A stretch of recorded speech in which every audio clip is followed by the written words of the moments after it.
This is what I'm talking about. This is what this is. Vampire Kisses. Oh, I gotta move real quick. Okay. This is the New York Times bestseller, Vampire Kisses, and I've noticed not many people know about this book series, even though it's like 50 times better than Twilight.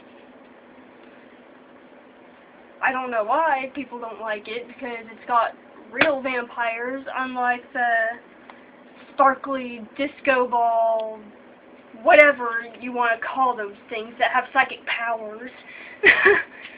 This is like, well, I guess they kind of, there's only one thing that the vampires here can do, which is make people, like, go unconscious and then take them wherever they want to take the people. So, I guess, if you want to consider that psychic, then okay.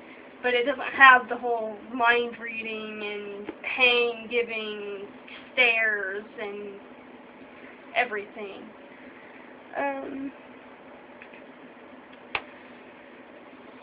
Oh yes, sparkling, walking, psychic disco balls. There we go.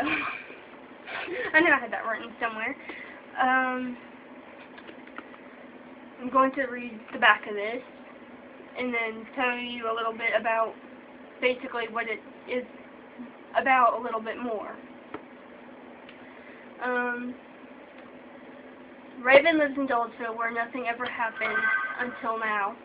Ignore that. That's just a message.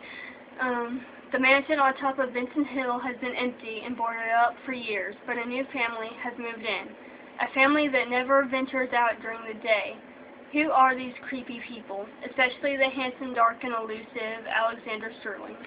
And yes, he is very, very hot. Already. I can just see it. Or rather, what are they? Could the town gossip actually be true? Are they vampires? Raven, who secretly covets a vampire kiss, both at the risk of her own mortality and Alexander's loving trust, is dying to uncover the truth. Sounds pretty mysterious, don't you think? It actually does have its little bits of mystery. Basically, a human goth girl has always wanted and dreamed to be an angel of the night, a vampiress, even in kindergarten. Her nemesis, Trevor, is a spoiled, popular guy at school throughout the town, whose father owns the town. Is that face because it's already at like 2 minutes? Please tell me it's not at 2 minutes. Okay, good.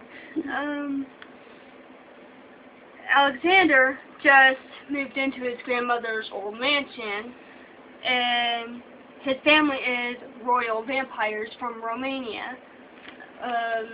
Raven falls in love with Alexander, and Trevor's only purpose seems to be spreading rumors and making other people's lives miserable. By the end of the book, she is convinced Alexander isn't a vampire, as she originally thought. But only after the Welcome to the Neighborhood party, she finds out he really is a vampire. And the next day, when she goes to see him, he disappears.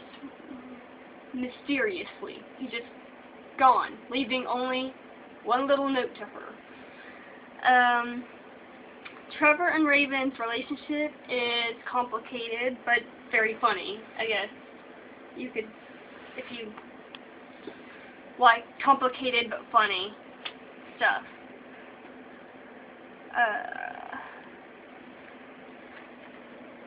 Where is it? They have really funny little fights. In the first one, there's 9 books, about to be.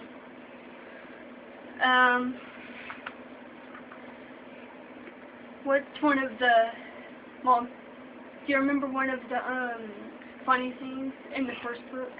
I know, I'm trying to remember, like, she hits his hand with a tennis racket and pretty much breaks his hand.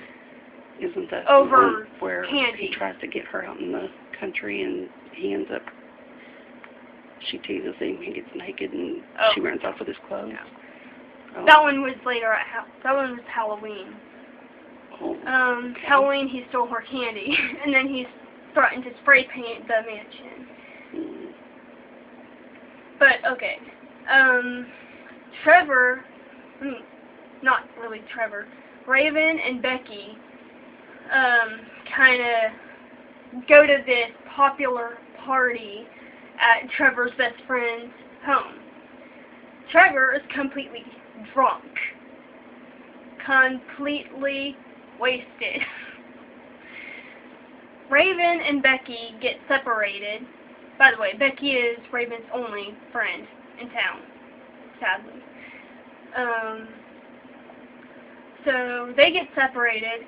Raven goes towards the back and sees Trevor, and she, like, because of how drunk he is, she decides to lead him out really deep into the trees, like forest type area, and he's kissing all on her and everything.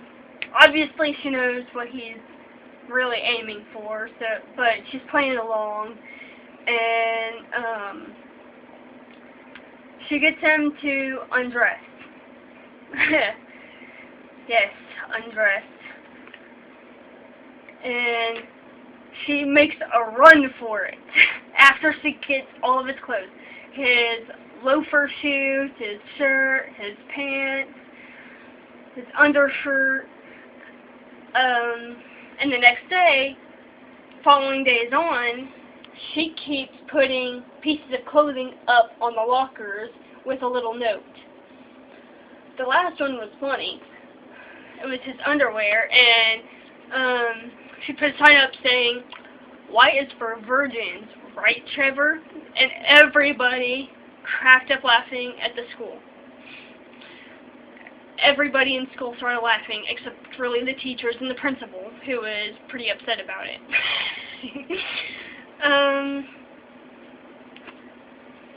They have their own little, like, strange wars. Oh, okay.